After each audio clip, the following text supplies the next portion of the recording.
And good evening to our fellow listeners and followers. Today is December 10th at 8:25 p.m. This is Federico Lines of States Rights Radio and Seth Hancock of Seth Hancock Reports. In tonight's episode, a discussion on the Sanctioned Robbery Amendment, a.k.a. the 16th Amendment, and its latest court battle. We're going to be talking about a case that's just hit the Supreme Court this past week. On the Sanctioned Robbery Amendment, that's a term coined by Federico in his latest book, The Road to Liberty, Bringing an End to the 16th and 17th Unprincipled Amendments. So, we're going to be talking about taxes tonight. So I guess maybe let's just start with your book and kind of the chapters that you have on the tax code and the 16th Amendment, and just what your case is in your book. Thanks, Seth. My book, The Road to Liberty, Bringing an End to the 16th, 17th Unprincipled Amendments. I don't call them unconstitutional because sadly, they are part of the Constitution, but I do call them unprincipled because it's the basis of the fact that this country was not meant to, be a centralized autocratic authority. And that's what the 16th, in particular the 16th Amendment, has made it so. I point out in my book that I'm not denying the role of the federal government's taxation power. I'm not denying they do have some taxation power. What it's defined, and they defined it in a court ruling in 1995, and that's the basic principles of the framers of the Constitution, is that the federal government has the power to indirect tax on tariffs onto coming into the ports of the United States and the customs house of the federal government and other forms of taxation. But what they don't have is to place direct taxation on its states. And as we've seen it various times in 1795 with the carriage tax, where the Supreme Court says that, you can... Well, let me backtrack a little bit.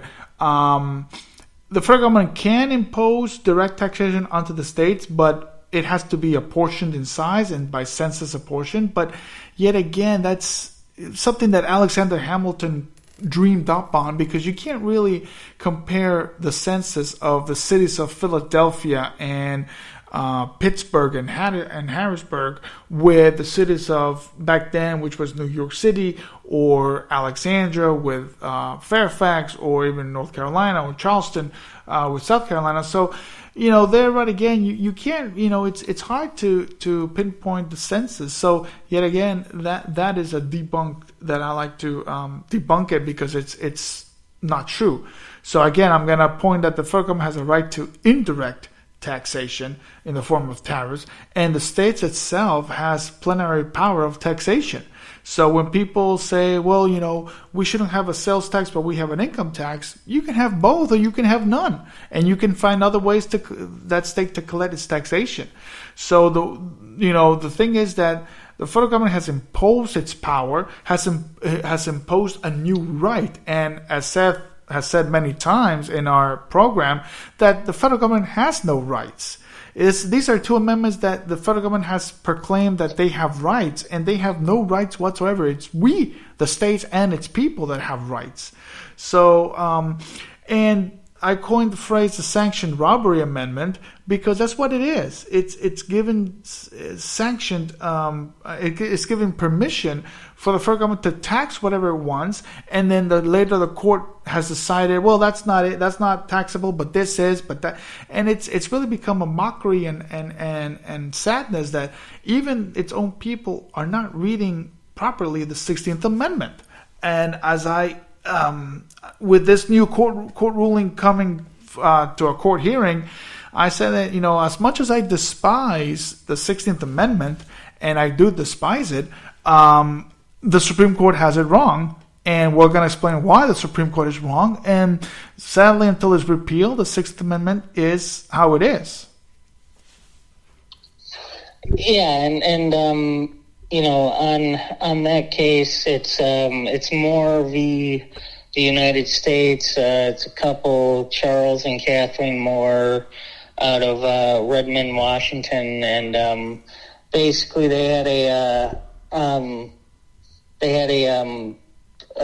investment into a Indian company, but they received a $15,000 tax bill that they're saying is unconstitutional because they have not received any dividends or other payments from their investment yet. And so basically the contention is that income means only those gains that are realized through payment to the taxpayer, not a mere increase in the value of property.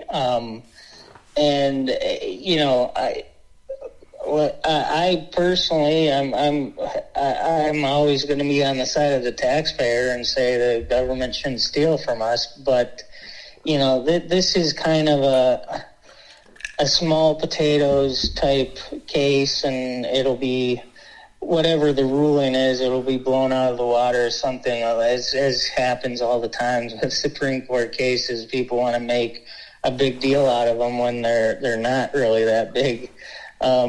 The real thing that needs to happen, as you said, we need to repeal the 16th Amendment. We need to repeal this.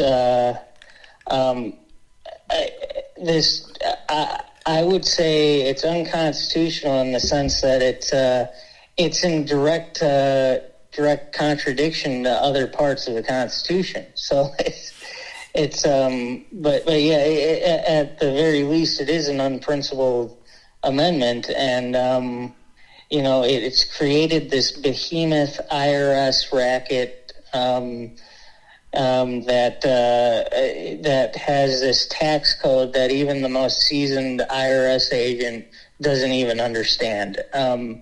This is where the fight needs to be: is repealing the 16th Amendment and, of course, 17th Amendment, and you know, that's where the fight needs to be focused on. And you know, we're just kind of engaged in these kind of legal battles over small fries, and we should have the big battle to repeal the 16th.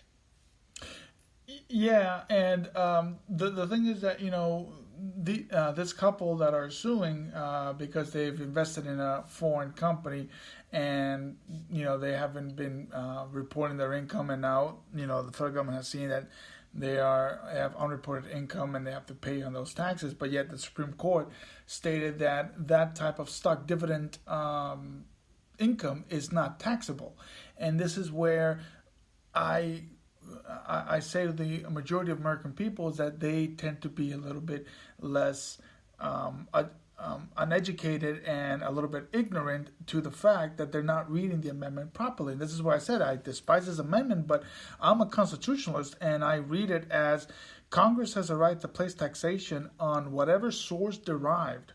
Whatever source the Congress will seek upon it, they will tax it. And if, you know, again, you know, I mentioned in my book that if they find stock dividends non-taxable income, then why are they making a gas tax taxable income, or the food tax? I mean, that's then open up for interpretation, and repealing all those federal gas taxes and food taxes and housing tax and all that, and even again the Social Security tax and the healthcare tax, making it all that unconstitutional. So, you know, it's really being open up a can of worms that, I mean, I know I know the court is not going to repeal the amendment because they're not Congress. I know that I can see Alito and Barrett probably bringing up that notion of repealing it. I don't see Kavanaugh. I don't see Gorsuch. Thomas will probably just sit quietly and not even say a word. Sotomayor and Kagan probably will speak their mind, and Ketanji Jackson will also say that it is a taxable source of income, and which it rightly should be. But again, we wouldn't be in this place if that amendment would not have been taking place. And you know, we need to get rid of that amendment. We need to have people really understand that this amendment is killing our country, is killing this inequality of income all across this great land of ours. Where you see inequality all around with underprivileged people. And once you get rid of this amendment, then the Revenue Act of 1916 will disappear.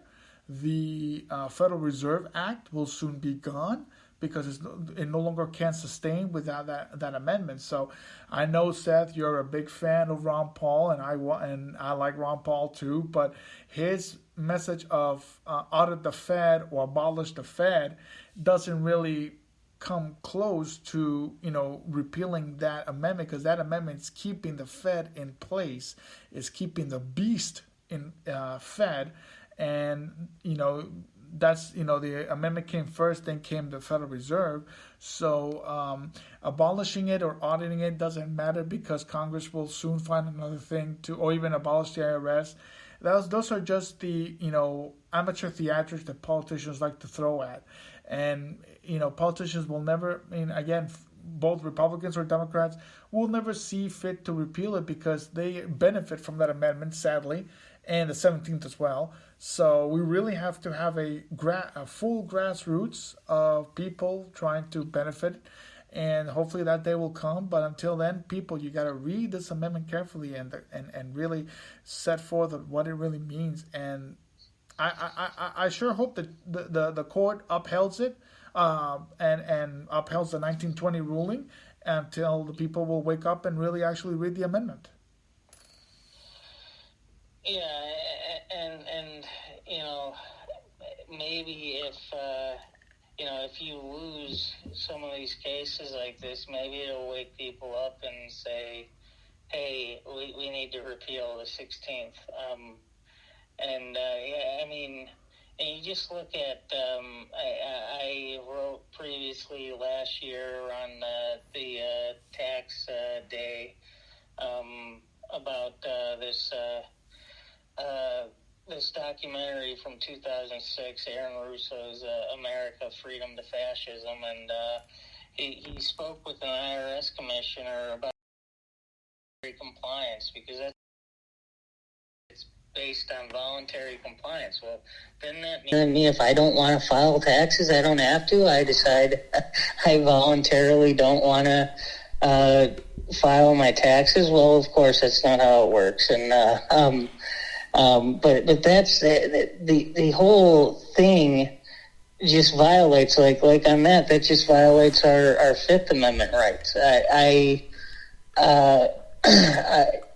This is a big part of my problem with taxes isn't simply that my money's being taken away, but the government is collecting all this data every year on us that they don't have a right to have, and we don't hit these issues about our liberty. It's not simply about the money. I mean, I want to keep my money, but it's our right to be to remain silent and not provide information to the government. It's that would be a Fourth Amendment violation as well. It's just people need to wake up to how bad that amendment is and how it's helped destroy this country and what the ideals of our country were at its founding. Yeah, no, you're right. It is a violation of the Fourth Amendment because they're collecting data that should not be passed around. But the thing is that sadly the American people doesn't really see it the way that you and I see it. There's a slim minority that they do see it, but there's a vast majority that don't see it because, again, the politicians throw money at the problem. So when it comes time to elections, they promise COVID relief funds. They promise Obama phones back in 2012. So the people will forget. They really don't pay attention to the fine print, and that's where you have problems. And the thing is that with this 16th Amendment, it opens up a case of funding for, and this is another argument that I see a lot, that, blue states, and here comes the political partisanship.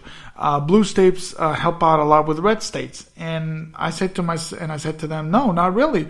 Blue states and red states are helping each other out, because red states are sending money to California for railway and highway expenses and other expenses, and vice versa with red states. So it's a coalition of helping states that don't, shouldn't be that way. The federal government, there's no need for the federal government to get involved in infrastructure spending. And here comes the Interstate Highway Act passed by Eisenhower, which I know that, many people say it's a good thing, but it really is not, because, you're sending money to build highways across California, federal highways, but then what about other states that don't get those funds? Or if they do get them, it'll be minimal. So, they're giving more money to population states, and that's the whole point of this republic, is that we were not really going to have big states or little states. It was going to be based on representation and not by populist or census. So, this amendment has really, created that behemoth of spending all across this country, unapportioned, and that's really made a lot of people upset that California gets this money, or New York gets this money, or Illinois gets this part of the money. And in the end, it's, and it's always earmarked stupid spending, like to save the whales or save some fish in some Lake Tahoe area. People, need to wake up, and this amendment doesn't help. You're being cheated, you're being bamboozled, and you're being sanctioned into robbery. And, it's like a Ponzi scheme with the Social Security tax. That's another one that, Justice Cardoso condoned the Social Security Act of 1935 and says that, this is a rightful tax. No, it's not. It's a fee. It's not a tax. He just made it a tax so it wouldn't be repealed. It wouldn't be overturned. So this amendment has really made a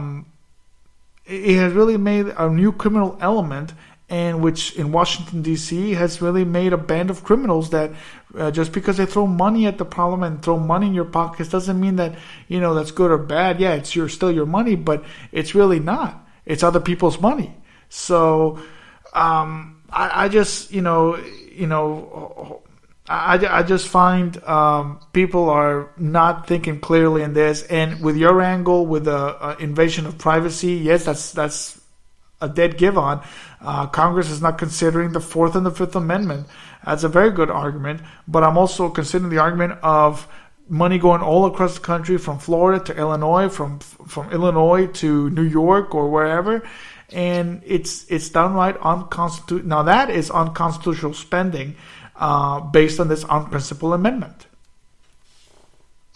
Yeah, and then one of the things you brought up, the spending, that's something people need to remember, is that every dollar spent by the government is a tax, because ultimately that spent dollar is going to have to be paid for either through direct taxation, through debt, or through inflation, by creating more money. And so people need to understand that spending is ultimately the heart of the matter. And the income tax and the 16th Amendment has just given the federal government what they believe is a blank check to basically buy voters. And this it all works together, and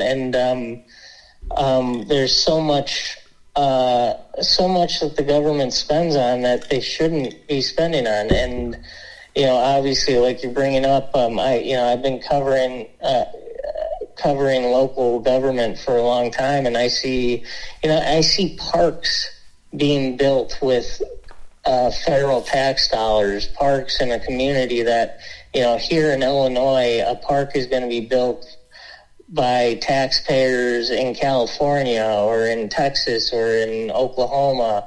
who are never going to utilize that park. And yet people don't have a problem with it. It to me, that's just something that just offends me when I see it. But I always know that I'm like the only person who's offended in the room. It's a sad thing. And people don't realize that this is what's causing the price inflation. Is that we've got this federal government that is addicted to easy money and just throwing money out there to their specific causes and their voters, and it's a big problem. And this is one of the things that the point of every dollar spent by the government is a tax itself, because it has to be repaid.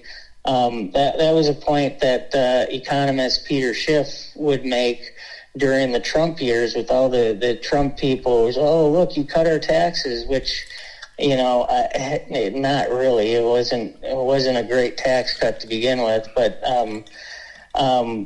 Peter Schiff made the point, Donald Trump was the biggest taxer we ever had because he was the biggest spender we ever had. All of Donald Trump's spending has to be repaid through taxation, debt, or inflation. And that's something we need to focus on as well. We need to focus on getting rid of the 16th Amendment, and we need to focus on cutting the size of government. And this is something that, people need to realize. The majority of American history, we didn't have an income tax. We didn't have very much taxation at all from the federal government. A lot of it was paid for through tariffs. A lot of government was paid through tariffs. And, if we have a small government, we don't need this kind of massive taxation. We can fund it through tariffs, through small types of revenue sources like that. We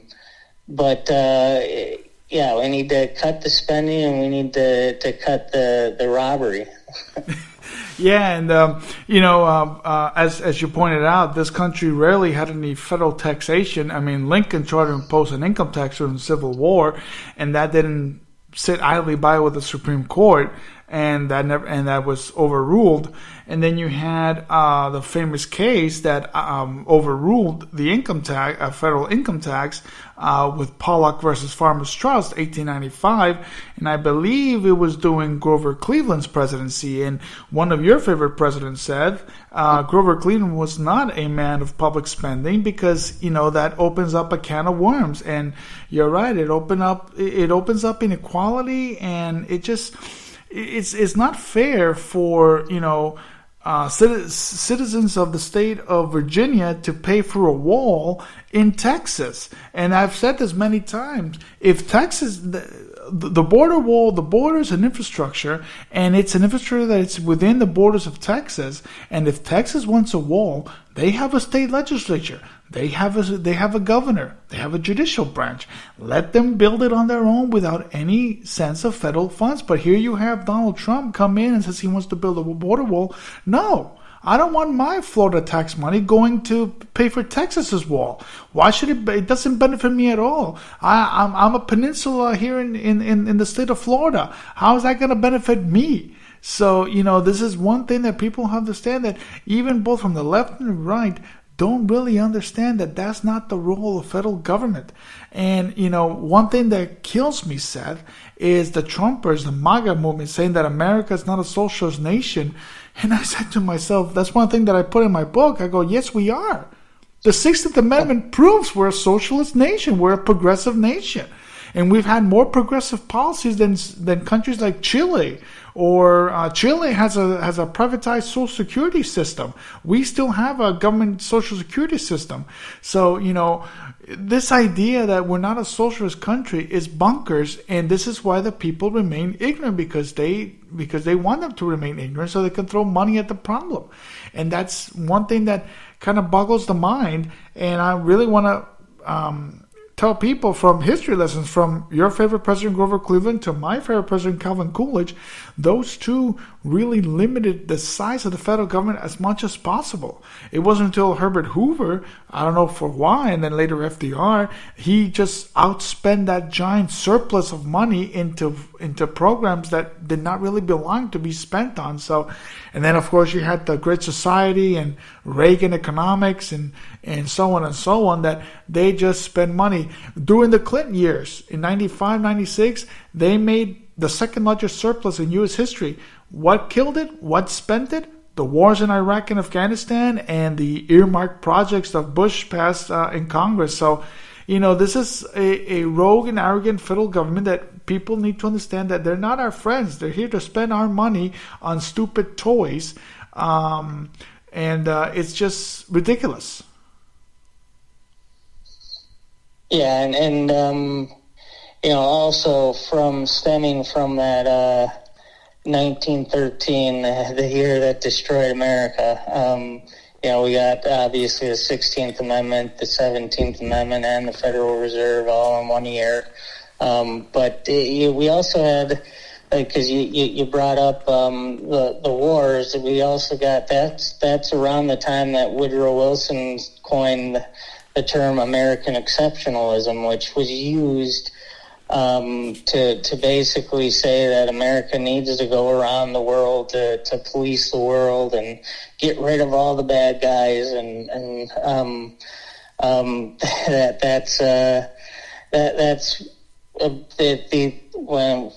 we talk about spending, the military-industrial complex is probably the biggest spending item that we just spend for new military toys and trying to find boogeyman that oftentimes we create the boogeyman to justify the war machine. But it just goes back to 1913 and that era that was the time that America really turned to the dark side. Yeah, it really did. And then, many people don't know that, again, Lincoln imposed an income tax which was shut down by the courts. But then Andrew Jackson imposed a direct taxation tariff of 1832. And that also kind of grew the size of the federal government in ways that, even John C. Calhoun said, well, wait a minute, stop here for a second. What are you doing? You're benefiting states like Pennsylvania and you're killing states like South Carolina and North Carolina. So this is where, he drew the line, and that's why you had the nullification crisis of 1832.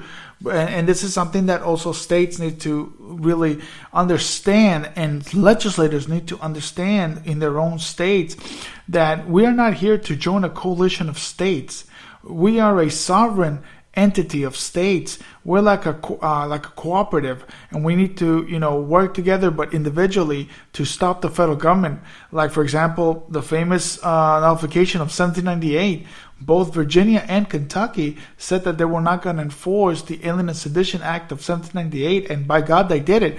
But then you have states like Massachusetts and Maine that did want to enforce the Alien and Sedition Act. I mean, that's fine if they want to, waste their money in enforcing that act. Virginia and Kentucky said no, and other states follow suit to that. So, people need to comprehend that nullification is real. It's not a debunked theory of federalism.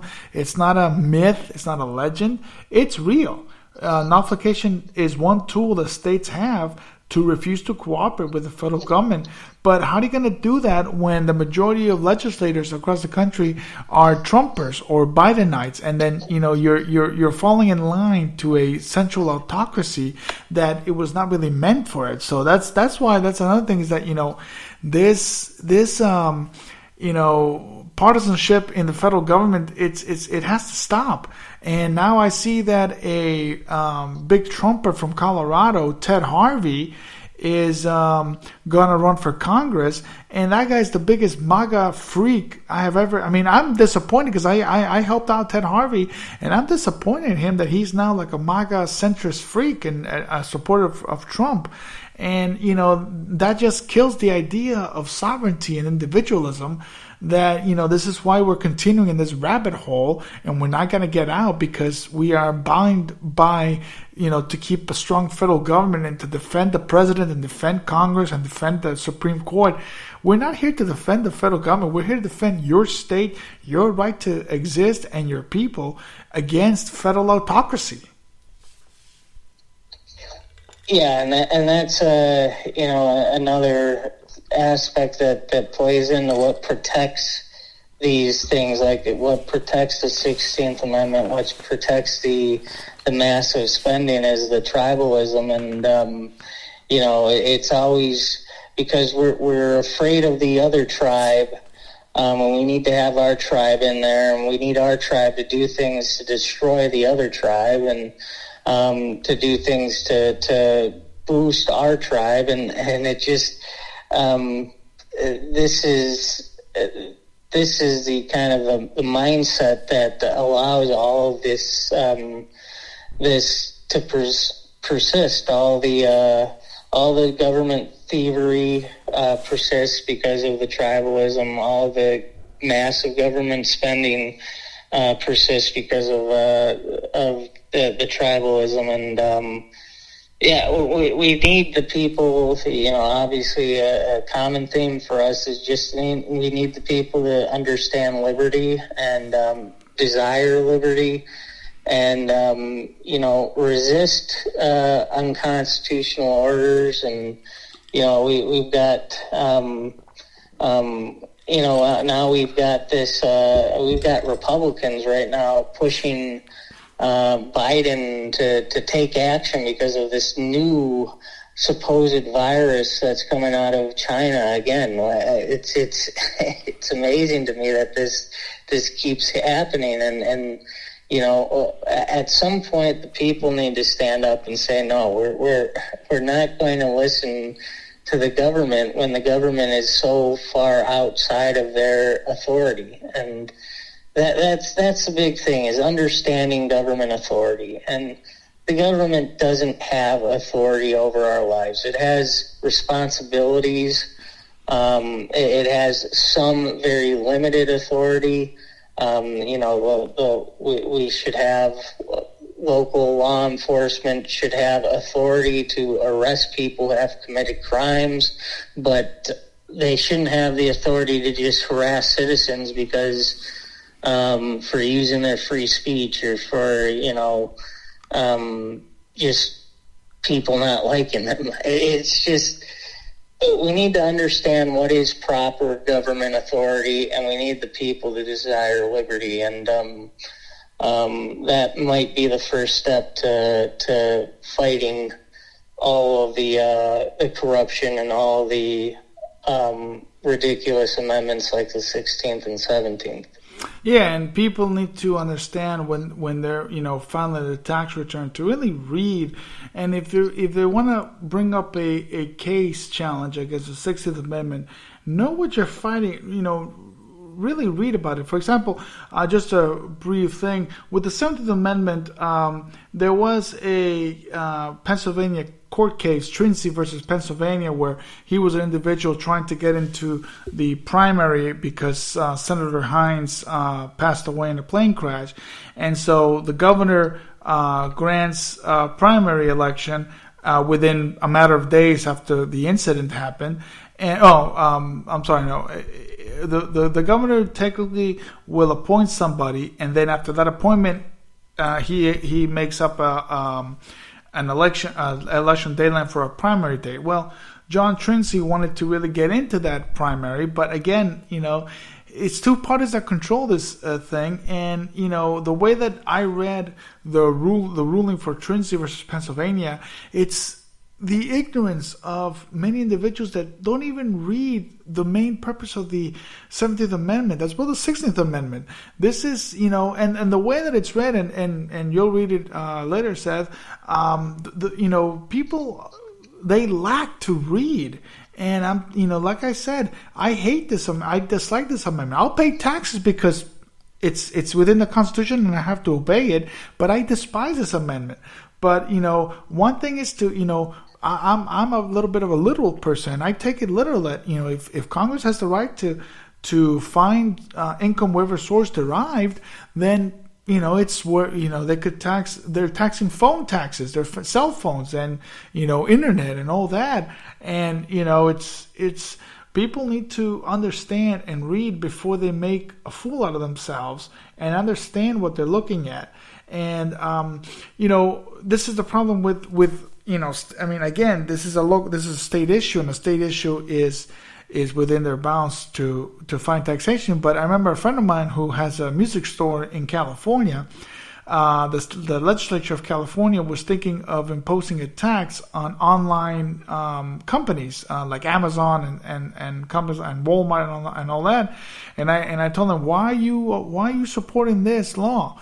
Because in a few years' time, the legislators will get the revenue reports from non-online stores, and they're going to see a big boost from your store, and then they're going to tax your store, and they're not going to tax the online stores. So be careful what you wish for, because legislators will see the revenue report and they'll see, right here they collected $100 million a year, and while online only collected $50 million a year, all right, we're going to tax regular stores. So, they're hungry for power. This amendment has made them hungry for power, gave the state legislatures really adapt to that hunger. Congress is already hungry, and Congress has adapted to that and keeps going because they have that. But it's a mindset of adopting for hunger for control and power and money, and that's the things that people need to take control of that. And the way to do it is through repealing this amendment. Now, you can put in a balanced budget amendment or term limits or tax reform or tax cuts or tax reform or, putting an end to the payroll tax or whatever. But that's just amateur theatrics. That's just a show, because then that's not going to really end this amendment. You cannot cut off the tail of the snake and the snake will still be alive. You got to cut the head of the snake, and that's what the Sixth Amendment is the head of the snake. That you got to cut it and keep us free. Yeah, that's really got to be the focus is ending the 16th Amendment. And by the way, as we talk about this, we don't need to have a constitutional convention to do that. Just wanted to throw that in there because we got that stupid Convention of the States stuff. But that's really got to be the focus is cutting down the so-called power that the government has taken. And as you mentioned earlier, I've said that government doesn't have rights. Government has responsibilities and very limited authority. And there are servants. They're supposed to be public servants. Instead, we've become the servants of government, and things have been we've gone 180 and turned everything upside down, where the people are serving the government when the government should be serving the people. And that's what the 16th Amendment helped do is create this upside down world for us, and we need to get focused on that. And like I said, on this case that we talked about earlier, Moore v. United States, it's that's not going to do anything to really change the Leviathan. We need to focus our energy and attention on, like you said, cutting the head off the snake. Yeah, absolutely. And the Supreme Court, I hope the Supreme Court upheld this ruling and upheld 1920 Morse versus Eibner. That's the name of the Supreme Court. They upheld this stock dividend. So then, I hope that people will see that it's a sanctioned robbery, saying it's a privilege robbery, that, they're not taxing the rich, but they're taxing the poor. And it's like Robin Hood, taxing the poor and not taxing the rich. So, my last thought is, know your amendments, know what hurts you, know what saves you, And again, as Seth said on the privacy part, yes, you're right. Know your Fourth Amendment, and this is a violation of the Fourth Amendment. Now, I wish somebody would bring up a challenge on that and say that the IRS has no right to collect data because it's a violation of the Fourth Amendment without any warrant or judicial order.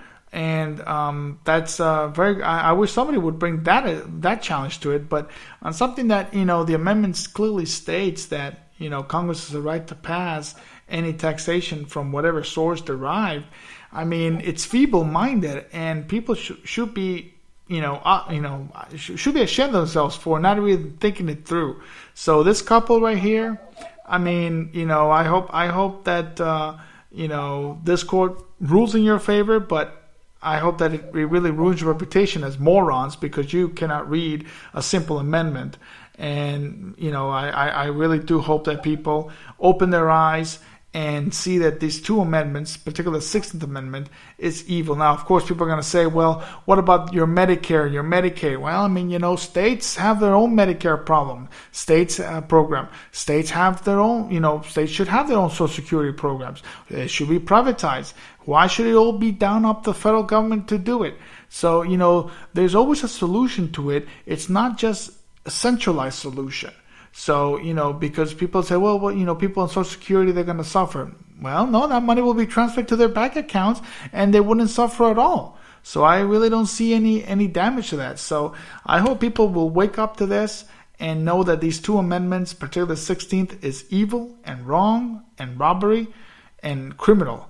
And it's time to wake up and really repeal it. And, I'll obtain my book. It's on Amazon right now, The Road to Liberty, bringing an end to the 16th and 17th Unprincipled Amendments. And check it out. And I hope that you take action to lead that road to liberty. Yeah. Let's, let's focus our attention on liberty and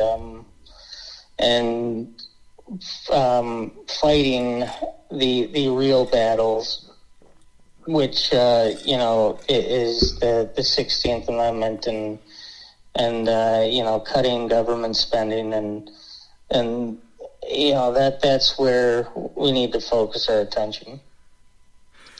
Yeah, and with that being said, I mean, I hope people will do it. And Seth, it's always been a pleasure and a great discussion. And catch us next week, next Sunday, and at this hour, and have yourself a great night. Yeah, good night.